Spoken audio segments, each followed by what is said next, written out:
इलाज ऐसा करेंगे कि इनको खत्म करके रख देंगे। इनका कोई दुनिया में नाम ही नहीं होगा कि इंडिया वाले कौन है, इनको कोई जानता भी नहीं होगा। सिर्फ ये पता होगा कि इस दुनिया में मुसलमान है। इंशाल्लाह हम उनका 6 महीनों से पहले खात्मा भी कर देंगे। जो पूरे बच्चे सामने आए खत्म कर दो उनको, और करना है तो इनकी कौम का सफाया करो। That's what we want. कोई आर्मी ऑफिसर छुट्टी पे गया हुआ था, कोई लेफ्टिनेंट था, कोई जनरल था, कोई कर्नल था, आईबी ऑफिसर के घर वाले गए हुए थे। मतलब पूरा प्री प्लान था ये मर्डर। एक भी उसमें कितने सारे घर जवान के लोग शहीद हुए हैं और उनके फैमिली वाले। भाई देखो, पॉइंट खुलवा के जो चेक किए हो ना, अगर हम लोग चेक करवा के मारने पे आ गए तो भारत से मुसलमान खत्म हो जाएगा। बात मानो।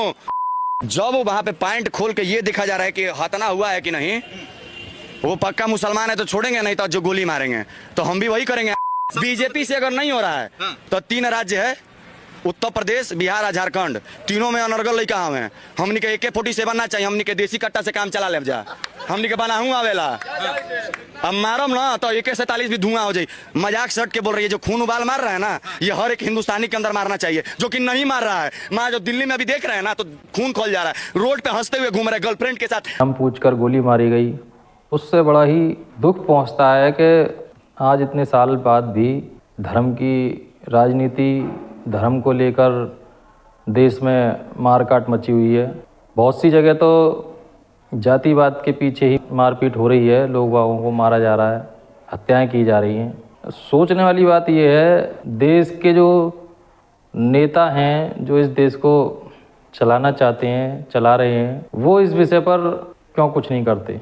सपा, कांग्रेस, BSP, अन्य भी पार्टियां हैं जो कि हिंदुस्तान में रहते हैं, हिंदू हैं, और फिर भी जब कभी हिंदुओं की हत्याएं या हिंदुओं का शोषण होता है, बांग्लादेश से मार के भगा दिया, बंगाल में मार काट हो रही है हिंदुओं के साथ, इन सब बातों के लिए ये लोग कोई अपने विचार नहीं देता, कोई अपनी बात नहीं कहता। लेकिन जब कभी मुस्लिम समुदाय पर कोई बात होती है, कहीं कोई समस्या आती है, तो ये लोग BJP को दोष देने लग जाते हैं। क्या सिर्फ इस देश को चलाने में सिर्फ मुसलमानों का हाथ है, या इस देश की राजनीति मुसलमानों पर ही टिकी है? पालगांव की घटना के बाद बम्बई में, दिल्ली में और भी बहुत सी जगह देखा गया कि हिंदुओं ने जब पाकिस्तान मुर्दाबाद या पाकिस्तान के झंडे को ज़मीन पर बिछाकर और प्रदर्शन किया, तो कुछ देशद्रोही जो पाकिस्तान के हितैषी हैं, जो पाकिस्तान को अपना बाप मानते हैं, वो आहत हुए और उन्होंने उस क्षेत्र में पाकिस्तान के खिलाफ प्रदर्शन कर रहे लोगों को डराना चाहा, धमकाना चाहा। ट्विटर पर वीडियो देखी मैंने, जहां BJP के विधायक ने मस्जिद के नीचे पाकिस्तान का झंडा लगाया था और उस विधायक जी पर मुस्लिम लोगों ने FIR दर्ज करा दी। और सबसे बड़ी गंभीरता की बात यह है, सोचने की बात यह है कि हिंदुस्तान में पाकिस्तान के खिलाफ अगर कोई गतिविधि हो रही है तो हिंदुस्तान के लोगों के खिलाफ, हिंदुओं के खिलाफ FIR दर्ज हो रही है। ये इस बात पर सोचने पर विवश करता है कि जो देश हमारा दुश्मन है उसके खिलाफ भी हम अपने विचार नहीं रख सकते, अपनी बात नहीं कह सकते। तो क्या ऐसे देश के खिलाफ, ऐसे दुश्मन के खिलाफ भारत का नागरिक कुछ कर सकता है जो अपने दुश्मन देश के खिलाफ अपनी विचार नहीं रख सकता, अपनी बात नहीं रख सकता? जबकि कई साल से मैं देख रहा हूँ कि हिंदुस्तान में रहने वाले मुस्लिम लोग, जो कि मैं समझता हूँ कि शायद पाकिस्तानी ही हिंदुस्तान में हिंदुस्तानी बन के रह रहे हैं, जिनको मैंने देखा है कि भारत के झंडे को चला देते हैं, फाड़ देते हैं, और हिंदुस्तान मुर्दाबाद के नारे लगे। तब ये पुलिस कहाँ थी, तब इन पर FIR नहीं हुई, और अब क्यों उन विधायक जी पर FIR दर्ज हो गई और उन्हें माफ़ी मांगनी पड़ी? क्या हिंदुस्तान में रहने वाले लोगों के खिलाफ इस तरीके की गतिविधि पुलिस प्रशासन या राजनीतिक स्तर पर हो रही है या होती है? तो मैं नहीं समझता कि आने वाले समय में जो बांग्लादेश में हुआ है वो हिंदुस्तान में भी होगा। अगर ऐसा ही चलता रहा कि कानून, शासन, प्रशासन हिंदुस्तानी को, पाकिस्तान जो अपना दुश्मन देश है, जो हमेशा हिंदुस्तान के खिलाफ षड्यंत्र करता रहता है, आए दिन नुकसान करता है हिंदुस्तान के फौजियों को मार देता है, उसके खिलाफ अगर हिंदुस्तानियों को कुछ बोलने की, कुछ करने की आज़ादी नहीं होगी तो ये हिंदुस्तान आने वाले समय में पाकिस्तान ही बन जाएगा। बांग्लादेश की तरह यहाँ भी यही होने की उम्मीद की जा सकती है। बहुत पुरानी कहावत है कि दुश्मन का दुश्मन दोस्त होता है, और इसी तरह से अगर दुश्मन का दोस्त है तो वो भी हमारा दुश्मन हुआ। और अभी कल मैं ट्विटर पर वीडियो देख रहा था, उसमें ये देखा गया कि पाकिस्तान की शादीशुदा महिलाएं हिंदुस्तान में अपने बच्चों को पाल रही हैं। 30,000 महिलाएं ऐसी बताई जा रही हैं मीडिया पर। अब ये सच है या गलत है उसकी तो सरकार को जांच करानी चाहिए। अगर ये बात सही है कि पाकिस्तान में शादी करने के बाद और बच्चों का पालन पोषण हिंदुस्तान में हो रहा है, वो महिलाएं हिंदुस्तान में रह रही हैं, तो आने वाले समय में हिंदुस्तान को बहुत बड़ा नुकसान होने वाला है। हिंदुस्तान में हिंदू लोगों को बहुत बड़ी क्षति होने वाली है। इस बात से अभी हिंदुस्तान के लोग अनभिज्ञ हैं। मैं कहना चाहता हूं अपने देश के प्रशासनिक, राजनीतिक और कानूनी अधिकारियों से, जुडिशरी से, पाकिस्तान जो हमारा दुश्मन देश है उसके खिलाफ कोई हिंदुस्तान में समर्थन की बात करता है तो वो देशद्रोह की कैटेगरी में आता है। उसके खिलाफ देशद्रोह का मुकदमा करना चाहिए और उसे पाकिस्तान ही भेज देना चाहिए।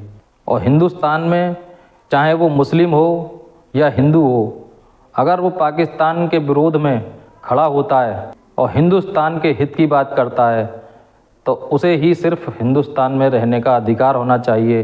पाकिस्तान के खिलाफ अगर हिंदुस्तान में हिंदुस्तान का कोई व्यक्ति कोई गतिविधि करता है तो उसके खिलाफ ना तो राजनीतिक तौर पर कोई भी पार्टी उसको प्रताड़ित ना करे और ना ही कानूनी तौर पर उसके खिलाफ कुछ करना चाहिए। ये मेरा आप लोगों से निवेदन है। हिंदुस्तान को बचाना है तो आज ये कदम उठाना पड़ेगा, अन्यथा आने वाले समय में ना हिंदुस्तान रहेगा ना हिंदू रहेंगे।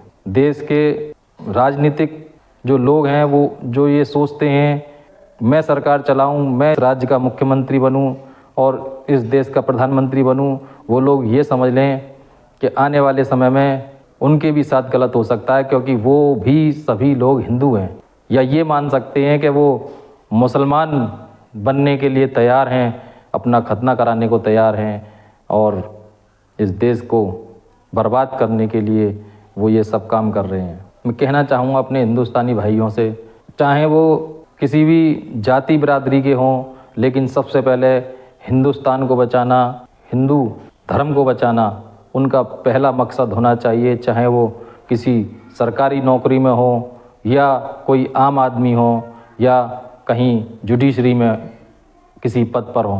कानून भी यही कहता है कि अगर आप अपने खिलाफ हो रही किसी भी घटना के खिलाफ आवाज़ नहीं उठाते, माना जाता है कि आपको वो कानून के खिलाफ गतिविधि नहीं लगी। तो ये सब बातें मैं आज इसलिए कह रहा हूँ कि जब से कश्मीर की पहलगाम की ये घटना हुई है, आए दिन जो मीडिया में हिंदुस्तान के कुछ लोग पाकिस्तानियों की या आतंकवादियों की हिमायत ले रहे हैं, उनके खिलाफ देशद्रोह का मुकदमा होना चाहिए। वो देश के हित की बात नहीं कर रहे। जो इंसान देश के हित की बात नहीं कर रहा, जो दुश्मन देश के हित की बात कर रहा है, तो वो देशद्रोह की कैटेगरी में आता है और देशद्रोह की कार्रवाई उन पर होनी चाहिए, उनकी जांच होनी चाहिए, उनके बैंक बैलेंस को चेक करना चाहिए।